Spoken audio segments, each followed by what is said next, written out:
अस्सलाम वालेकुम। आज हम आपके साथ शेयर कर रहे हैं बहुत ही मज़ेदार, बहुत ही टेस्टी स्पेशल रोट की रेसिपी, जो कि मुहर्रमों के लिए स्पेशल बनाए जाते हैं। मगर आप सर्दियों के सीज़न में और बारिशों के सीज़न में इसको बनाएं तो फिर भी ये बहुत ज़्यादा मज़े के लगते हैं और इनको बना के काफ़ी दिन के लिए रखा भी जा सकता है एयर टाइट डिब्बे के अंदर। बड़ी आसान रेसिपी है ये, तो देखते हैं इसके अंदर हमने क्या कुछ डाला है। एक प्याली के साथ नाप लें गुड़ और इसको कूट लें और साथ ही इसके अंदर गर्म पानी डाल दें।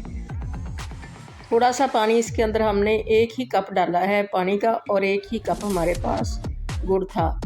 अब हमने एक पैन के अंदर देसी घी लिया है, चाहे तो डालडा या ऑयल भी ले सकते हैं, मगर देसी घी का टेस्ट बड़ा अच्छा आता है। थोड़े से नट्स लिए हैं हमने, तकरीबन 2 टेबल स्पून लिए हैं ये सारे नट्स। इसके अंदर काजू है, बादाम है, मेवे हैं। ये सारी चीज़ों को हमने पहले रोस्ट कर लिया। अब इसको हमने दरदरा सा ग्राइंड कर लिया, उसको हमने अलग रख लिया है। अब एक पैन और लिया है, इसके अंदर हमने 3 टेबल स्पून डाल दिया है घी।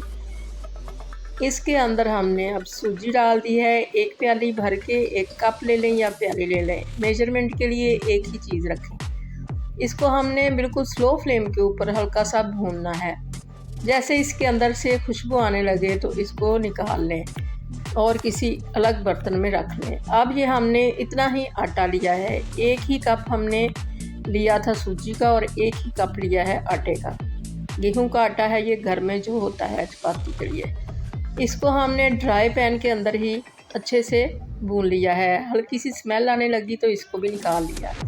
अब ये हमने 1 चम्मच भर के डाल दिया है खसखस का और इसके बाद हमने इलायची पाउडर डाला और इसके बाद ये है खोपरा, हमने इसको भी ग्राइंड कर लिया है, चाहें तो कद्दूकस कर लें। और ये सारे जो नट्स हैं इनको हमने अब इसके अंदर ही ऐड कर लेना है, जो हमने फ्राई करके ग्राइंड किए थे। मोटे मोटे से ग्राइंड करने हैं तो मुंह में आएंगे तो बड़ा मज़ा आएगा। पिंच के बराबर हमने इसके अंदर डाल दिया है नमक और ये घी डाल दिया इसके अंदर 2 टेबल स्पून। अब इसको हल्का सा मसलेंगे, स्पून के साथ इसको मिक्स करेंगे और फिर इसको हम अच्छे से गूंद लेंगे। मिक्स हो चुका, देखें कैसे बुरबुरा सा हो चुका है ये।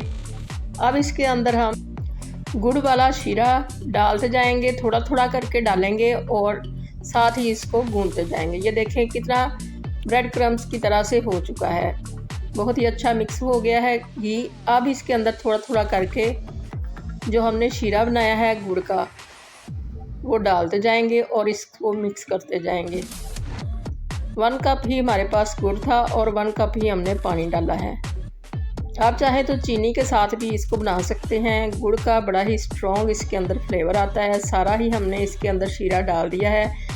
अब इसको कवर करके रख देंगे आधे घंटे के लिए, तो ये अच्छी तरह से सोक हो जाएगा। सूजी जो है ये फूल चुकी है, आटा भी फूल चुका है और ये बहुत अच्छा सा बाइंडिंग इसकी हो चुकी है। तो ये अब काफ़ी टाइट हो चुका है। इसको अब हम थोड़ा थोड़ा उठाते जाएंगे। जितने बड़े आपने रोट बनाने हैं उतना उतना लेंगे। हमने शामी कबाब से थोड़े थोड़े से बड़े रखे हैं, ताकि अगर किसी बच्चे को भी दें तो वो बड़ी आसानी के साथ खा ले। और ये मेहमानों के आगे भी रखे, बहुत ही अच्छे लगते हैं। चाय के साथ इसको सर्व करें। घर की बहुत अच्छी सी चीज़ें अगर मेहमानों के आगे रखी जाएँ तो उनको बहुत ज़्यादा मज़ा आता है। तो अब हमने ये सारे बना लिए। अब इसको हम हल्का सा घी डाल लिया है हमने 3 से 4 टेबल स्पून। इसके अंदर इसको रखते जाएंगे, शैलो फ्राई करना है इनको। मीडियम टू लो फ्लेम रखी है और जैसे ही ये नीचे से सिक जाए तो इनको हम पलट देंगे। बार बार से पलटना नहीं है, बड़ी एहतियात के साथ, क्योंकि ये बड़े ही सॉफ्ट हैं। इस तरह से ये टूट जाएंगे। जैसे ही इनको बना के रखेंगे, हवा लगेगी तो फिर ये ज़रा टाइट हो जाएंगे और बड़े ही खस्ता बनेंगे। जब खाएंगे तो बहुत ही ज़्यादा मज़ा आएगा। तो अब दूसरी साइड के लिए भी थोड़ा सा घी हमने डाल दिया है। बहुत थोड़े से घी के अंदर ये बन जाते हैं। तो ये दोनों तरफ से सीख चुके हैं। अब इसको हम उतार लेंगे और ये सर्विंग के लिए रेडी है।